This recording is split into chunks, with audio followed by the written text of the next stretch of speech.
Saudi Arabia, turkey এবং পাকিস্তানকে মিলে যেই মক্কা প্যাক্ট 7ই অগস্ট 2026 সাইন হয়েছে ম্যালর্ড, মাননীয় মন্ত্রী কি বলবেন যে এখানে বাংলাদেশের সুবিধাটা কি হবে এই প্যাক্টে যুক্ত হলে, বা বাংলাদেশ এই প্যাক্ট থেকে কি পেতে যাচ্ছে? এই প্যাক্ট তিনটি দেশের ভেতরে হয়েছে। আমরা এতে এই প্যাক্টটিকে ইতিবাচক হিসেবে দেখছি। এতে যোগদান করার বিষয়টি এখনো আসেনি, কারণ এটা নির্ভর করছে যারা এই প্যাক্টের সদস্য তাদের অভিপ্রায়ের ওপর।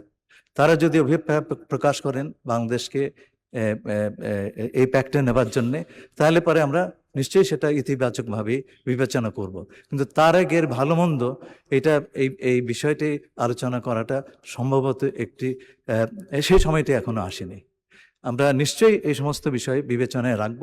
তবে আমাদের মনে রাখতে হবে একটা কথা, যে এই প্যাক্ট এটা যদি বিস্তৃত হয় এবং এটা হচ্ছে বিশ্ব মুসলিম সমাজের আত্মরক্ষার একটি ব্যবস্থা, এবং এটা আমাদের মুসলিম পরিবারের আভ্যন্তরীণ বিষয়।